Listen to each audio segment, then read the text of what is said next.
2020 was an absolute roller coaster of a year, and I can't believe how much has changed for Bitcoin in 2020. It survived a 50% drop in a 24-hour period during the global sell-off in March. A publicly traded company is buying as much Bitcoins as they can get their hands on, and Bitcoin finally broke above the $20,000 barrier. Some of the world's best investors like Stan Druckenmiller, Paul Tudor Jones, and Bill Miller have drawn a line in the sand and have chosen to embrace Bitcoin and hold it as a part of their portfolio. Now, we can debate if they truly understand Bitcoin, since all of them have a relatively small position when measured as a percentage of their total net worth, but I have a feeling that might change when that tiny Bitcoin allocation balloons into something much bigger.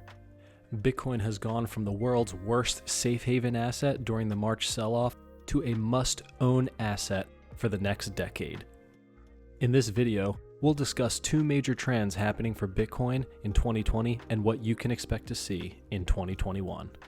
Welcome to Think Bitcoin. If you're new to the channel, make sure to like and subscribe for more Bitcoin-related content. Trend number 1, Bitcoin becoming a must-own asset.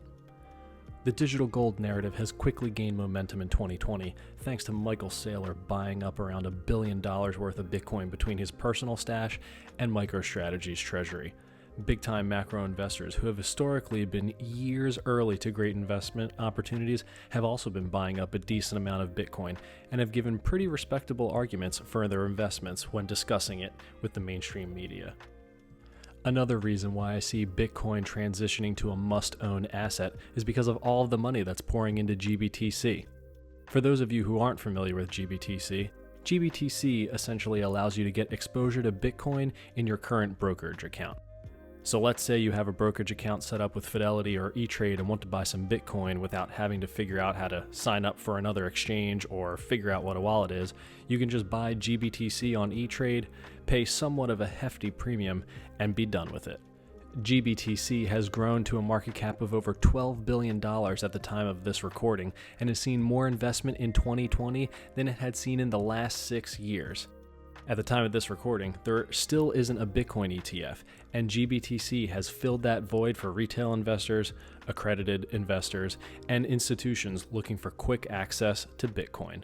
Another surprise for 2020 was when life insurance company MassMutual decided to buy $100 million worth of Bitcoin for their general account. This news is huge because the insurance industry is usually extremely conservative when it comes to what assets they hold. This is most likely due to the importance of rating agencies and capital requirements. Because of this, it was expected that insurance companies would probably be some of the last to buy Bitcoin and hold on their balance sheet. The arguments that MassMutual made to justify buying $100 million worth of Bitcoin is definitely playing into the growing digital gold and Treasury Reserve narratives. The use case is to buy a Treasury Reserve asset and hold it for a decade. Massachusetts Mutual, a life insurance company, is buying it. Why? You want a long duration asset. Bitcoin is engineered synthetic pharmaceutical grade gold. It's all of the benefits of gold, but you can't make any more of it. It's got none of the hangover of gold. While I don't foresee every publicly traded company going out and putting Bitcoin on their balance sheet, I do foresee a lot of demand for Bitcoin from more sophisticated investors, high net worth individuals, VC and West Coast tech money, and even gold bugs and real estate investors. Robert Kiyosaki has been banging the Bitcoin drum for the past few months and has a pretty big following. I can see a small percentage of his viewers buying Bitcoin or even dumping gold to increase their Bitcoin allocation. Trend number 2, consumer Bitcoin. As the next Bitcoin hype cycle appears to have started, the next round of retail investors will be jumping into Bitcoin. The two biggest trends for consumer Bitcoin products are Bitcoin rewards and using Bitcoin as collateral. As the price of Bitcoin goes up, it incentivizes people to figure out more ways to accumulate more sats. Bitcoin rewards companies like Fold and Lolly saw their best months in the past 2 quarters as people were doing their holiday shopping. The recent launch of the Fold debit card has seen a huge demand, and there are still tens of thousands of people still on the waiting list waiting to get that Fold card. The Fold debit card lets you get Bitcoin back on every single purchase without having to remember to use it or go through the hassle of buying a gift card. The fact that Fold will have 250,000 people on the waiting list for their card, and at least 2 more Bitcoin rewards cards that are expected to launch in 2021 from BlockFi and Lolly, consumer-friendly Bitcoin services that are easy to use will see a ton of growth. One of the most exciting things to see from consumer Bitcoin apps like Fold and Strike are that they're using new Bitcoin technologies like the Lightning Network, and the user could have no idea that they're actually interacting with Bitcoin or Bitcoin on a different layer. As the more technical aspects of Bitcoin, like custody or layer 2 solutions like the Lightning Network, get extracted away from the user, Bitcoin becomes more useful and less scary for the average person. Cash App also just launched Bitcoin rewards for their Cash Card, so now millions of users with the Cash App debit card can start earning Bitcoin just by using their card.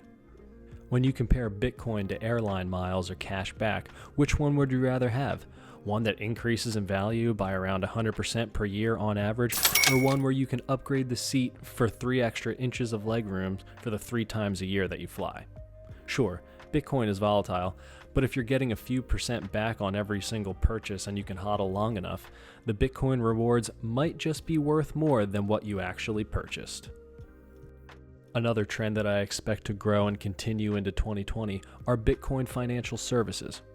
Borrowing and lending Bitcoin has seen strong growth in 2020, with demand coming from BlockFi's lending product and Unchained Capital's loan product. If the interest in DeFi has proven anything, it's that investors are definitely looking to earn a yield from their investment. BlockFi has pretty competitive lending rates for those who dare lend their Bitcoin to short sellers. The trade-off here is that lending your Bitcoin has counterparty risk, and you absolutely can lose your Bitcoin during volatile market moves. With that being said, there's always going to be demand for lending, and I expect that the lending market will mature over time. Borrowing against your Bitcoin is also another way that consumers will be interacting with Bitcoin. For Bitcoin in the USA, every time you sell back for fiat, you trigger a taxable event. If you need dollars but don't want to sell your Bitcoin, you can take out a loan with someone like Unchained Capital and pledge your Bitcoin as collateral. These Bitcoin financial services are just in their infancy, and I expect them to become more user-friendly and easy to use. Companies like Unchained Capital and Casa have developed multi-sig solutions and wallets that make managing keys less stressful. It's possible that in the next year, some Bitcoiners will find themselves with a significant amount of new wealth and are uncomfortable leaving that Bitcoin on the exchange or in a hardware wallet in their nightstand. I expect more players to enter the multi-sig wallet space as Bitcoin's price appreciates. They'll also figure out new ways to provide financial services as an add-on to their custody solution. That's our view on the outlook for Bitcoin in 2021. Bitcoin will see continued interest from more sophisticated investors, and new consumer Bitcoin products will be launched and come to the market. Thanks for watching Think Bitcoin. Make sure to like and subscribe for more Bitcoin-related content.